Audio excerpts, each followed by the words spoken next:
Long before the age of heroes, before the temples rose and the songs were sung, there existed a darkness that predated the reign of the Olympians themselves.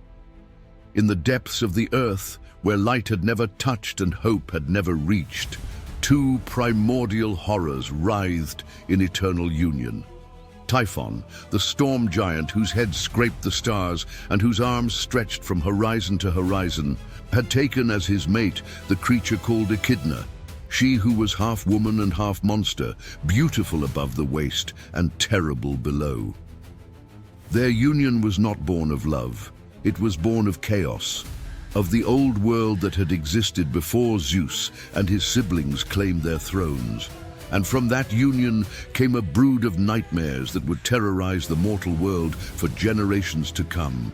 The children of Typhon and Echidna were legends before they were born. Cerberus emerged first, the three-headed guardian who would one day patrol the gates of the underworld, ensuring that no soul escaped the realm of Hades. The Chimera followed, that impossible creature who breathed fire and bore the heads of three different beasts upon one twisted body. The Sphinx came next, whose riddles would one day condemn the city of Thebes to years of suffering and death. Each child was more terrible than the last. Each was destined to challenge heroes and reshape the course of mortal history. But the most terrible of all was yet to come. The creature that emerged from Echidna's womb on that final night was different from its siblings. It did not have one head or three. It had nine necks twisted and coiled upon a single massive body. 9 mouths opened and closed, each lined with fangs that dripped a venom so potent that a single drop could poison an entire river. 9 throats breathed not fire, but something worse, a mist, a fog of pure toxicity that could kill a man simply by being inhaled. The newborn creature screamed with all 9 voices simultaneously, and the sound echoed through the caverns where Echidna made her lair, a sound that would become synonymous with death itself. They called it the HYDRA. The beast grew quickly, fed by the darkness that surrounded it, nurtured by parents who recognized in this child something special, something unprecedented, for the HYDRA possessed a gift that no other monster had ever been given. When wounded, when damaged, when any of its heads was severed from its body, the creature did not weaken. It did not bleed out and die like any natural thing. Instead, the wound would bubble and swell, and from the stump of the severed neck, 2 new heads would emerge. Fully formed, fully functional, hungrier than before, the HYDRA could not be killed by conventional means. The more you fought it, the stronger it became. And somewhere on Olympus, watching from her golden throne, the queen of the gods recognized an opportunity. Hera had endured centuries of humiliation at the hands of her husband Zeus. The king of the gods was powerful, yes, wise perhaps, but faithful never. He wandered the mortal world in countless disguises, seducing women, fathering children, creating an endless parade of demigods and heroes who served as constant reminders of his infidelity. Hera had punished many of these children over the years. She had transformed some into monsters. She had driven others to madness. She had destroyed families and toppled kingdoms in her quest for revenge. But there was one child she hated above all others. His name was Heracles, and he was the product of Zeus's union with Alcmene, a mortal woman of extraordinary beauty and virtue. Zeus had come to Alcmene disguised as her husband Amphitryon, who was away at war. He had spent a night with her that he magically extended to the length of 3, and from that union came twin sons. One was Iphicles, the mortal child of Amphitryon. Conceived on the same night his father returned from battle. The other was Heracles, the son of the king of the gods himself. Hera had tried to prevent the child's birth. She had sent her daughter Eileithyia, goddess of childbirth, to delay the labor while ensuring that another child, Eurystheus, was born first. This was crucial because Zeus had declared that the next descendant of Perseus to be born would become a great king. By manipulating the timing, Hera ensured that sickly, cowardly Eurystheus would claim that birthright instead of Heracles. But this was not enough. She wanted the bastard child dead. She sent two massive creatures to the nursery where infant Heracles slept beside his brother.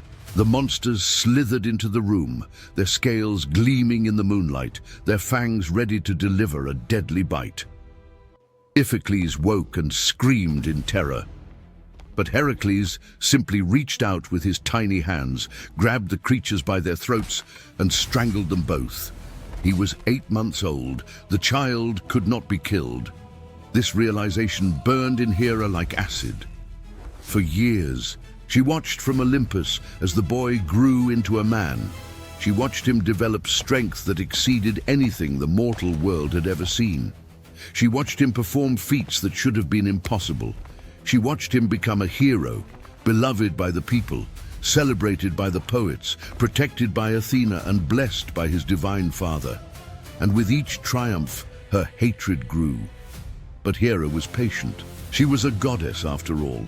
She had eternity to plan her revenge, and when she descended from Olympus and made her way to the caves where Echidna's youngest child dwelt, she knew exactly what she was going to do. The Hydra was still young when Hera found it. Savage, yes, deadly, certainly, but not yet fully grown, not yet the weapon it was destined to become. Hera knelt before the creature and spoke to it in the language of monsters, promising it things that no beast had ever been promised before. Power, purpose, revenge against the mortals who would one day try to destroy it. She carried the young Hydra away from its mother's caves, away from its monstrous siblings, to a place she had chosen with great care. The swamps of Lerna, in the Argolid region of Greece, were ancient even by the standards of the gods. The waters there were black and stagnant, fed by springs that connected to the underworld itself. The air was thick with decay and poison. Nothing healthy grew in that place. Nothing wholesome could survive. It was perfect. Hera raised the Hydra there, in those festering marshes, feeding it divine milk that caused its body to swell to enormous proportions. Each head grew as large as a chariot. Each neck became as thick as an ancient oak. The creature's body expanded until it could crush a building simply by crawling over it. And still, Hera was not satisfied. Some accounts say she dipped the Hydra into the waters of the river Styx, the boundary between the living world and the realm of the dead. The river's power granted one of the creature's 9 heads complete immortality. It could never die, no matter what was done to it. Other accounts say she whispered curses into each of the beast's 9 ears, spells that enhanced its regenerative abilities beyond anything nature had ever intended. Whatever the truth, the result was the same. By the time Hera finished her work, the Hydra of Lerna was no longer merely a monster. It was an instrument of divine vengeance, a creature designed with one purpose and one purpose alone: to destroy Heracles. The beast made its lair near a spring called Amymone, named for a daughter of Danaus, who had once been loved by Poseidon himself. The waters there were sacred, connected to passages that led directly to the realm of Hades. The Hydra became the guardian of this entrance to the underworld, and it took its duty seriously. When the creature was not sleeping in the depths of the swamp, it would emerge to terrorize the surrounding countryside. It devoured livestock by the dozen. It poisoned wells and streams for miles around. Any mortal foolish enough to wander too close to its domain simply disappeared, their bones joining the countless others that littered the mud beneath the black water. Heroes came to challenge the beast, brave warriors from across Greece, men who had proven themselves in battle, who had killed other monsters, who believed that courage and strength could overcome any obstacle. They arrived with swords and spears, with bows and arrows, with all the weapons that mortal smiths could forge. They waded into the swamps, ready to claim glory and honor. None of them returned. The Hydra's breath alone was enough to kill most men. Those who survived the initial exposure would attack with their weapons, hacking at the creature's necks, severing heads in sprays of poisonous blood. And then they would watch in horror as each wound only made their enemy stronger. 2 heads where there had been 1, 4 heads where there had been 2. The mathematics of the monster were merciless. Every victory became a defeat. Every blow dealt became a blow received tenfold. The swamps of Lerna became a graveyard for heroes, a place where reputations went to die. And still, the Hydra waited, patient and eternal, knowing that one day its true prey would arrive. That day came sooner than anyone expected. The tragedy of Heracles began not with monsters, but with love and madness. The hero had accomplished great feats in his youth, including the strangling of those creatures in his cradle and countless other adventures that had made him famous throughout Greece. He had married Megara, the daughter of King Creon of Thebes, and together they had built a life of peace and contentment. Children filled their home with laughter. The warrior who had faced death countless times now knew the simple joy of family. Hera watched and waited. One night, while Heracles slept beside his wife, the queen of the gods crept into his mind and planted a seed of madness so complete, so devastating, that it would shatter everything he had ever loved. Heracles woke screaming. His eyes saw enemies where there were none. His hands reached for weapons. And in the grip of Hera's curse, unable to distinguish reality from nightmare, the greatest hero in Greece murdered his own wife and children. He killed them with the same strength that had once protected them. He destroyed them with the same hands that had once held them close. The children who had run to embrace him were struck down before they could speak. The wife who had loved him was silenced before she could call out his name. And when the madness finally lifted, when Hera's spell released its grip and Heracles saw what lay before him, the hero fell to his knees and screamed until his throat bled raw. He wanted to die, he tried to die, but death would not take him. Instead, seeking some form of atonement, some way to cleanse the blood that stained his hands, Heracles traveled to the oracle at Delphi, the sacred site where Apollo's priestess spoke prophecies that could seal the fates of mortals and gods alike, was his only hope. He prostrated himself before the Pythia and begged for guidance. He confessed his crime, his guilt, his desperate need for redemption. The oracle's response was not what he had hoped to hear. For 10 years, she declared, Heracles would serve his cousin Eurystheus, the king of Tiryns and Mycenae. For 10 years, he would perform whatever tasks the king demanded, no matter how impossible, no matter how deadly. These tasks would become known as the labors of Heracles. Only by completing them all, only by surviving the unsurvivable, might he find forgiveness for the blood on his hands. What Heracles did not know was that Hera had arranged this punishment herself. Eurystheus was weak and cowardly, but he was also compliant. He listened to the whispers of the gods, and Hera whispered to him constantly, telling him what labors to assign, what monsters to send Heracles against, orchestrating every task with one goal in mind: the death of Zeus's favorite son. The first labor had been the beast of Nemea, a creature of impossible size and strength. Its golden hide was impervious to any weapon forged by mortal hands. Arrows bounced off its flesh like rain off stone. Swords shattered against its skin like twigs against iron. Warriors had faced this beast before. None had survived. Eurystheus sent Heracles against it, confident that the hero would finally meet his end. He was wrong. Heracles tracked the creature to its lair, a cave with 2 entrances in the hills near Nemea.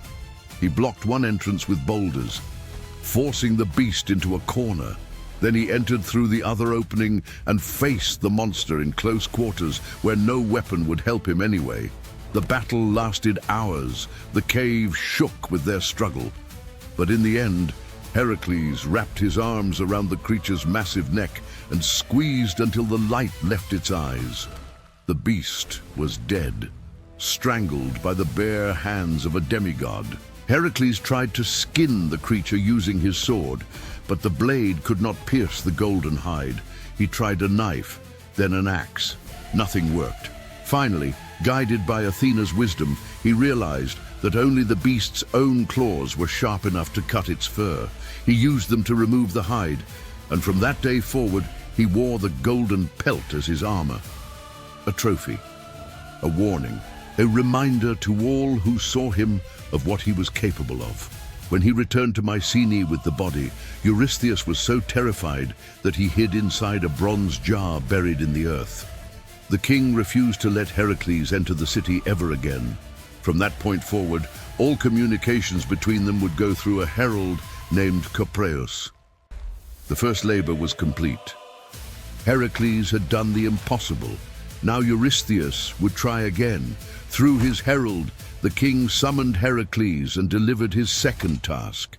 The hero was to travel to the swamps of Lerna and destroy the HYDRA, the monster that could not be killed, the beast that Hera herself had raised, the creature that had slaughtered every hero who had ever faced it. Surely, Eurystheus believed. This time Heracles would not return. Heracles received the news without visible emotion. He had heard the stories about the HYDRA. Every warrior in Greece had heard them. He knew about the regenerating heads, the poisonous breath, the fields of bones that surrounded the creature's lair. He knew that no one had ever survived an encounter with the beast. But Heracles also knew something else. He had nothing left to lose. His family was dead by his own hands. His honor was destroyed. His soul was stained with a guilt that would never wash clean, no matter how many monsters he killed. If he died fighting the HYDRA, at least he would die trying to atone. And if somehow he survived, perhaps he would be one step closer to the redemption he so desperately sought. He would not face this monster alone. Iolaus was the son of Iphicles, Heracles' mortal twin brother. He was young, perhaps 17 or 18 years old, but he had already proven himself as both a warrior and a charioteer of exceptional skill. More importantly, he worshipped his uncle. He had grown up listening to stories of Heracles' exploits, had dreamed since childhood of fighting alongside the greatest hero the world had ever known. When Heracles told him about the HYDRA, about the dangers they would face, about the likelihood that neither of them would return, Iolaus did not hesitate. He volunteered immediately. He would drive the chariot to Lerna. He would stand beside his uncle in battle, and if necessary, he would die beside him too. They set out from Tiryns as dawn broke over the eastern mountains. The chariot moved swiftly along the roads that wound through the Argolid, past villages where people stopped their work to stare, past temples where priests offered prayers for the hero's success, past fields where farmers pointed and whispered to one another. Heracles sat in silence for most of the journey, his mind turning over everything he knew about the creature he was about to face.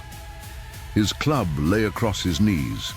His bow and quiver hung from the chariot's rail. The arrows inside ordinary, deadly enough against mortal enemies, but likely useless against a beast like the HYDRA. He would need to get close. He would need to use his blade. He would need to find a way to kill something that, by all accounts, could not be killed. Iolaus glanced at his uncle from time to time, but did not speak. He understood that some silences were not meant to be broken. Instead, he focused on guiding the chariot, on keeping the pace steady, on watching the landscape change as they traveled south and east through increasingly desolate territory. The grass grew thinner, the trees grew darker, the air grew heavier, thick with moisture and something else, something that burned the throat and made the eyes water. They had entered the outskirts of Lerna. By midday, they reached the edge of the swamps proper. The chariot could go no further. The ground had become too soft, too treacherous, a maze of pools and mudflats and twisted roots that would swallow any vehicle foolish enough to try to cross. Heracles dismounted and stood for a long moment, studying the landscape before him. The swamp stretched as far as he could see, a nightmare made tangible. Black water pooled between twisted vegetation, its surface covered with a thin layer of scum that might have been natural decay, but probably was not. Mist hung over everything, thick and grey and utterly motionless, as if the wind itself refused to enter this place. Here and there, dead trees rose from the water like skeletal fingers, their branches bare, their bark rotted away. Nothing living was visible anywhere, no animals, no insects, not even the smallest creatures that normally thrived in wetlands. Everything had fled. Iolaus wrinkled his nose at the smell that wafted from the swamp. It was not merely the stench of decay and stagnant water, it was something sharper, more acrid, more dangerous. This was the poison of the HYDRA itself, the exhalations of the beast seeping into the very earth, contaminating everything for miles around. People in the nearby villages had reported that the fumes could kill from a distance. Heracles was not about to take any chances. He tore strips from his cloak and soaked them in water from the flask he carried. He pressed one against his mouth and nose, instructing Iolaus to do the same. The cloth would not provide complete protection, but it might buy them enough time to reach the monster's lair. After that, the battle would be in the hands of the gods. Heracles retrieved his bow and began preparing his arrows, but not to shoot at the HYDRA itself. He had something else in mind. He wrapped the tips of several arrows in cloth soaked with oil. Iolaus watched with growing understanding as his uncle lit the wrapped points from a torch, creating makeshift firebrands that blazed in the grey morning light. Heracles knocked the first arrow, drew back the string, and sent it arcing through the mist toward the heart of the swamp. He was going to flush the monster out. Arrow after arrow flew through the air, trailing smoke and flame. Landing in the vegetation around the spring of Anemone, where the HYDRA made its home. The dry reeds caught fire quickly. Steam began to rise as the flames spread to wetter areas. Within minutes, the entire center of the swamp was burning, smoke mixing with mist, the air filling with the crackle and hiss of fire, consuming ancient growth. And then the water began to move. It started as a ripple, barely visible through the thickening smoke. Heracles saw it and went still, every muscle in his body tensing for what was about to come. Another ripple, then a churning, a roiling, as if something massive was rising from the depths. The surface of the swamp erupted. The first head emerged, a neck as thick as a mature oak tree supporting a skull that seemed to belong to no creature of this world. The scales were black, slick with water and mud, but beneath them was the suggestion of darker colors, purples and greens that shifted in the uncertain light. The mouth opened, revealing rows of fangs that glistened with venom, each tooth as long as a man's forearm. The eyes were the worst part. They were not beast eyes. They were intelligent, aware, filled with a hatred that had been nurtured for years by divine malice. A second head rose beside the first, then a third, a fourth. The water erupted in a massive wave as the entire body of the HYDRA pulled itself from the depths, 9 heads weaving and snapping at the smoke-filled air, the massive trunk of its body coiling and uncoiling as it oriented itself toward the intruders who had dared disturb its domain. Heracles had faced monsters before. He had killed the beast of Nemea with his bare hands. He had battled creatures that would have sent most men running in terror. But nothing had prepared him for this. The HYDRA was enormous. Its body was larger than the largest ship he had ever seen, and its 9 heads seemed to fill the sky, blocking out what little light penetrated the mist and smoke. The stench of its breath washed over him, so potent that even through the cloth covering his face, he could feel his lungs burning. Behind him he heard Iolaus gagging. The creature charged. It moved with terrifying speed for something so massive, its coils propelling it through the shallow water, its 9 heads striking like vipers, each attack coming from a different angle. Heracles dove to his left, rolling through the mud, coming up with his sword drawn. He had always preferred his club, but for this battle he needed a blade. He needed to cut. The nearest head struck at him, and he ducked beneath its fangs, feeling the rush of displaced air as the creature's jaws snapped shut inches from his skull. He came up swinging, putting all his divine strength behind the blow, and felt his sword bite deep into the scaled flesh of the creature's neck. Blood sprayed across his face. It was black, that blood, black and smoking, and everywhere it touched his skin, it burned like fire. Heracles ignored the pain. He completed his stroke, soaring through muscle and bone and cartilage until the head came free in a spray of poisonous ichor. The severed head fell into the water with a splash. The neck whipped back, trailing black blood. For one heartbeat, Heracles allowed himself to hope, and then he watched in mounting horror as the stump of the neck began to bubble and swell. The flesh pulsed, it writhed, and from the wound, two new heads erupted, fully formed, already screaming, already snapping at his face with fangs that dripped fresh venom. The stories were true. Every head he cut off would only make the monster stronger. Heracles did not hesitate. Hesitation in battle meant death. He swung again, his blade cutting through another neck, and again he watched as the wound spawned two new heads to replace the one he had removed. The mathematics of the monster were merciless.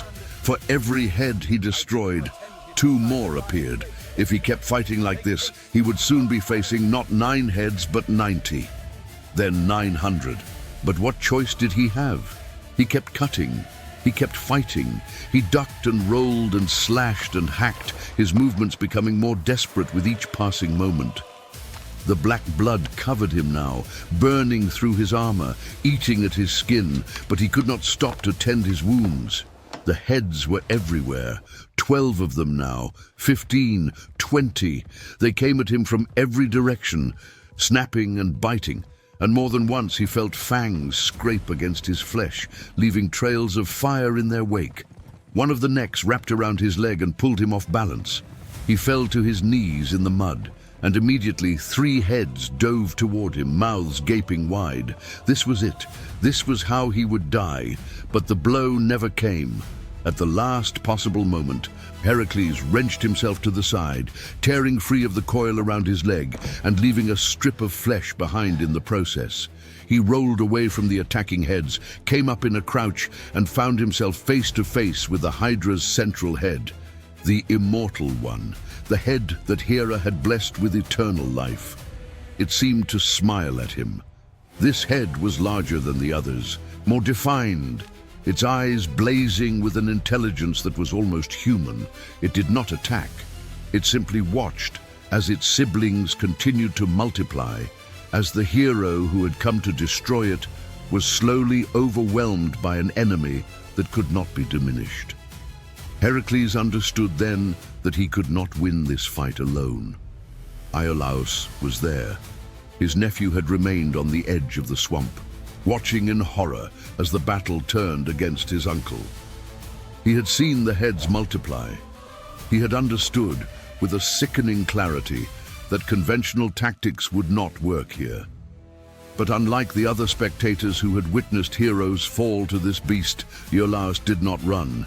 He thought. The Hydra's regeneration was the key. It was what made the creature invincible. But regeneration was a biological process, not a magical one. The heads grew back from the wounds like new growth sprouting from pruned plants. And plants, Iolaus knew, could be stopped from growing. You just had to burn them. Iolaus ran to the edge of the swamp, where the undergrowth had not yet been touched by the flames from Heracles' arrows. He grabbed a thick branch, thrust it into the heart of the nearest burning bush, and watched as it caught fire. Then he charged into the battle, screaming his uncle's name. Heracles heard the cry and understood immediately. He was the son of Zeus. He was not merely strong, he was clever too. He saw the burning brand in his nephew's hand and knew at once what needed to be done. He raised his sword one more time. The blade came down on the nearest neck, severing the head in a spray of smoking blood. But this time, before the wound could begin to regenerate, before the flesh could bubble and swell and spawn new horrors, Iolaus was there with the burning branch. He pressed the fire against the raw stump, and the flesh hissed and blackened. No new heads emerged. The wound was cauterized. The regeneration was stopped. And for the first time in its miserable existence, the Hydra understood what it was to be truly wounded. The creature screamed. All its remaining heads opened their mouths simultaneously and released a sound that seemed to shake the very air. It was a scream of rage and pain, and something that might have been fear.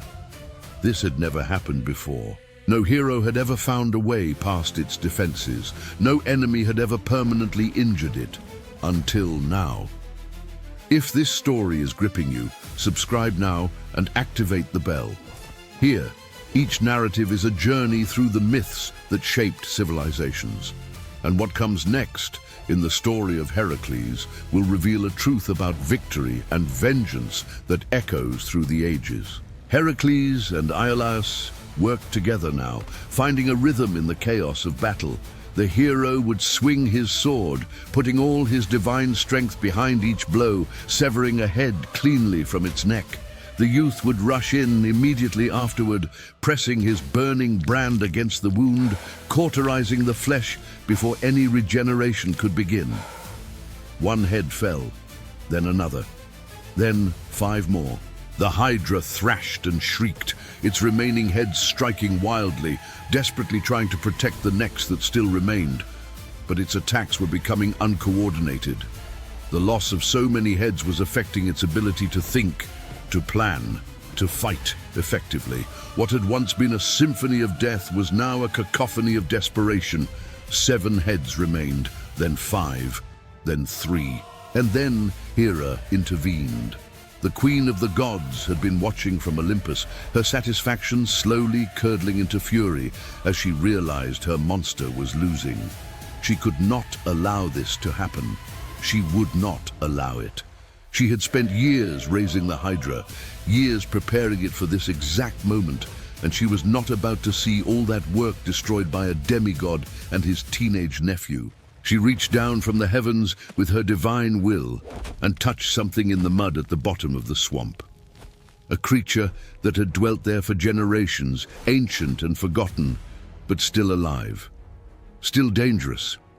At her command, it rose. The crab emerged from the water behind Heracles. It was enormous, larger than a chariot, its shell encrusted with mud and algae that had accumulated over centuries of dormancy. Its claws were massive, each one capable of shearing through bronze armor like paper through fire, and it attacked without warning, clamping down on the hero's foot with crushing force. Heracles roared in pain and stumbled. His sword arm dropped. For one terrible moment, he was completely defenseless. The Hydra saw its opportunity. 3 of its remaining heads lunged simultaneously, fangs bared, venom dripping, aimed directly at the hero's exposed throat. Time seemed to slow. Iolaus screamed. On Olympus, Hera leaned forward in anticipation, but Heracles was the son of Zeus. He was the greatest warrior Greece had ever produced, and he would not die so easily. Even as the crab's claws ground the bones of his foot, even as the Hydra's heads descended toward him, Heracles twisted his body and brought his sword up in a desperate arc. The blade caught 2 of the attacking heads, severing them in a single stroke, and Iolaus was already there with his fire, cauterizing the wounds before they could regenerate. The 3rd head snapped its jaws shut on empty air as Heracles threw himself backward, taking the crab with him, landing hard in the shallow water with the creature still attached to his foot. He did not try to pry the claws open. There was no time for that. Instead, he lifted his leg, crab and all, and brought it down with every ounce of strength his divine heritage could provide. The shell shattered. The ancient creature died instantly, crushed beneath the heel of the man it had been sent to destroy. Hera's second intervention had failed, just as the first one had failed, just as all her schemes against Heracles had ultimately failed. The hero was bleeding, he was wounded. He was in more pain than any mortal should have been able to endure. But he was still fighting. The battle continued. One by one, the Hydra's remaining heads fell. Each swing of Heracles' sword was followed by Iolaus's burning brand. Each wound was cauterized before the regeneration could begin. The monster grew weaker with each blow, its movements slower, its screams fainter. The creature that had terrorized Lerna for generations was finally being destroyed, until only one head remained. The immortal head. Heracles approached it carefully, his sword raised, his body covered in burns and cuts, and the smoking residue of the monster's poisonous blood. The immortal head watched him come, its intelligent eyes filled with something that might have been respect and might have been hatred. It still snapped at him when he got too close. It still hissed poison in his direction. But its body had grown too weak to support any real attack. The creature could barely move. Heracles studied the neck, looking for the best angle of approach. He knew he could not kill this head. It was immortal, blessed by Hera herself with eternal life. No mortal weapon could undo such divine protection. The head would continue to live no matter what he did to it. But he could remove it. He swung his blade one final time. The cut was clean. The immortal head came free from the neck and fell to the muddy ground, where it immediately began to thrash and bite at everything around it. It was still alive, still conscious, still capable of causing harm. Heracles did not hesitate. He grabbed the head by its hair, ignoring the fangs that snapped at his wrist, ignoring the venom that sprayed across his arm. He carried the writhing, screaming thing to the side of the road that led from Lerna to Elaeus. And there he began to dig. He dug until his hands bled. He dug until the hole was deeper than he was tall. He dug until he was certain that nothing could ever climb out of this pit, that nothing could ever emerge to threaten the mortal world again. Then he dropped the immortal head into the darkness. The screaming continued as he pushed dirt back into the hole, muffling the sound but not silencing it entirely. The screaming continued as he dragged a massive boulder to the site, a stone that must have weighed thousands of pounds, and positioned it over the buried head. The screaming continued, growing fainter now, coming from beneath tons of earth and rock. Some say it continues still. If you travel the road from Lerna to Elaeus at night, in the quiet hours when the world is still, you might hear something coming from beneath the ground. A muffled voice, a scream of eternal rage, the sound of something that cannot die, crying out in the darkness, cursing the hero who imprisoned it, cursing the gods who allowed this to happen, cursing an existence that will never, ever end. The Hydra was defeated. Heracles stood over the creature's massive body, breathing heavily, his wounds burning with a pain that would take weeks to fully heal. Around him, the swamp was silent for the first time in years. The mist was clearing. The poisonous fumes were dissipating. The beast that had terrorized this region for generations was finally truly dead. But as he looked at the black blood that pooled around his feet, Heracles realized something. This creature, even in death, had something valuable to offer. He drew his arrows from the quiver on his back. One by one, he dipped them in the Hydra's gall, coating the tips in a poison so potent that any wound they inflicted would be fatal. No healing could cure these injuries. No magic could undo the damage. Anyone struck by these arrows would die, slowly and in tremendous agony, as the venom ate through their flesh. Heracles did not know it then, standing victorious over the body of his enemy, but he had just sealed his own fate. The journey back to Mycenae was long, but triumphant. Word of the Hydra's death spread quickly, carried by travelers and merchants who had witnessed the smoke rising from Lerna, who had seen the hero and his nephew emerging from the swamps, covered in blood and ash and the smoking residue of the monster's poisonous blood. By the time they reached the outskirts of the city, crowds had gathered to welcome them home. People cheered. Children ran alongside the chariot. Musicians played songs of victory. For the first time since the tragedy that had destroyed his family, Heracles felt something other than guilt and shame and the weight of impossible burdens. He felt briefly like a hero again, but the celebration was short-lived. Eurystheus received news of the Hydra's death with disbelief that quickly turned to anger. He had been certain this labor would kill Heracles. He had promised Hera as much, and now the hero had returned victorious, his reputation enhanced, his legend growing larger by the day. The king needed a way to diminish this triumph. He needed an excuse to deny Heracles his due. He found one. Through his herald Copreus, Eurystheus declared that the labor did not count toward Heracles' redemption. The hero had not faced the Hydra alone. He had received assistance from his nephew Iolaus, who had cauterized the creature's wounds with fire. According to the terms of the agreement, Heracles was supposed to complete his labors without help. Therefore, the second labor was invalid. It would not be counted among the tasks required for his atonement. The declaration was cruel. It was petty. It was exactly what Hera had hoped for. Heracles would now have to complete additional labors to make up for this disqualification. More challenges, more monsters, more opportunities for Hera's creatures to claim his life. The goddess smiled on her throne and began planning her next move.